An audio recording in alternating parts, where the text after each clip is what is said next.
we are going to continue to grow, but let's get into it because, again, we have an action-packed show, a lot of new news as I was writing this script up. So we'll go straight into the kickoff. NFL news.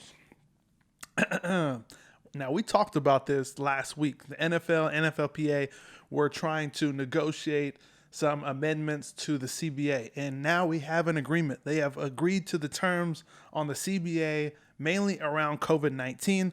So according to Aaron Wilson of the Houston Chronicle, the NFLPA and the NFL have reached an agreement on certain amendments to the 2020 Collective Bargaining Agreement, aka the CBA, which are the COVID amendments. So they were agreeing on, they were trying to reach an agreement on these COVID amendments in order to address issues arising from the current COVID-19 pandemic. So one of the issues that you were seeing, and we discussed this last week, was around pay. So how would the salary cap be adjusted based on no fans being in the arena or in the stadiums? This is going to take a lot of income from these teams, from the NFL. So obviously they need to take that into account, because when they come up with these salary caps, they're anticipating people attending the games, buying merchandise at the games. You know, you have your food stands and all that stuff. So there's a lot of money that's being lost because no one is going to be in the stadium, but they'll still be making money if they're able to play the games. So it makes sense for them to push to try to play games without fans rather than just not playing at all. So I'm glad that they were able to come up with an agreement. Now, this puts them one step closer to being ready if they are able to play during this pandemic. But I am still on the side of, I don't see any sports, especially football, being played in 2020. I think there will be a delay. So let's be hopeful that they're able to play, but also be hopeful that they're safe as well. So some of the key items in this CBA that they discussed was a 2020 salary cap. So they did state that there's going to be no change to the salary or the bonuses if a complete season is played. So if all the games are played that are scheduled to go, no one will take a cut in pay when it comes to players as well as coaches. That is not the case for 2021. So the following season, they're saying that the cap will be no lower than $175 million. Now, the good news about this is that they left some room to operate, right? So if everything's back to normal, February, January of 2021, and the NFL season is able to go back with fans and everything, then that number could raise. They're saying at lowest, this is $175 million as far as cap will be the lowest it'll go, the lowest it'll fall in 2021. So that's good that the players are able to solidify that and have that safety there. So great job by the NFLPA by putting that together.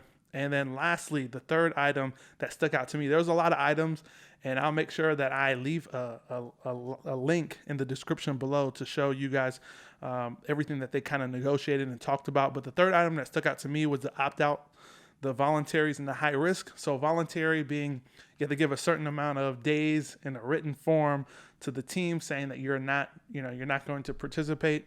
This is different from the high risk of opt-out. So high risk means you have a medical condition that deems you high risk to COVID-19. And for those players, they're able to, obviously get paid and stuff like that. So voluntary is just kind of like, you're not going to get penalized, but we still need to know if you're going to participate in training camp and all that. So they have a deadline that they're supposed to hit. I actually have a list of names of players that are opting out. So some of the players that have voluntary opted out, here's some of the big ones. So DeAnthony Thomas, kick returner for the Baltimore Ravens. Andre Smith, the offensive tackle for the Baltimore Ravens. Star Lutulele, the defense tackle from Buffalo. I'm trying to go through the big names. Devin Funchess, the receiver for Green Bay now. Dante Hightower for the New England Patriots. Patriots got hit pretty hard with this one because obviously he's the leader of that defense, so that's a big hit for them. And then also some of the higher risk opt-outs. No big names there, but there are a few players there. Patrick Chung also is opted out for the New England Patriots. So the New England Patriots have lost a couple key players for their defense, and I would like to, if the season goes on, I would like to take back my Hail Mary where I said the Patriots are going to still win the division. I didn't know that these guys are going to be gone. Obviously, these are two big players for their defense, and that's a big hit for the Patriots. So I don't know what's going on with them. And then Marquise Goodwin, the receiver for the Philadelphia Eagles, he's opting out as well. But honestly, I think if there was a season, he would be lucky to actually make the 53-man roster. So that's just my opinion. One more thing for the NFL, and this one was actually a negative. Again, we're looking at both sides as far as COVID-19 environment for the NFL and seeing, how this could play out. So 21 players have tested positive. So according to CBS Sports, so Jordan Dajani, so he says that players began reporting to team facilities last Thursday, and they must record 3 negative COVID-19 tests before they are allowed to begin physicals and get their hands on team equipment. So on Tuesday, the NFLPA announced that there have been 21 positive tests in the testing conducted as part of the training camp reporting process, according to Pro Football Talk. Now, 21 tests, that's a lot, right, for the people that are just arriving for camp and stuff like this. But this is not even the overall number. So overall, the league announced that they had a total of 107 players test positive over the course of the offseason. So that's a pretty big chunk of the NFL players. Like that's a pretty big percentage of the NFL players. It's not a majority. Obviously, it's still a minority of players, but it's still big enough to where it's over 100. And, that's like almost 2 football teams, right? 107 players, so 53 man on each roster. Basically 2 football teams out of 32 have been tested positive for COVID-19 over the course of the offseason. Now, we understand that during the offseason, the teams carry bigger rosters, but my point is 107 is a lot of people. I'm trying to put it in perspective.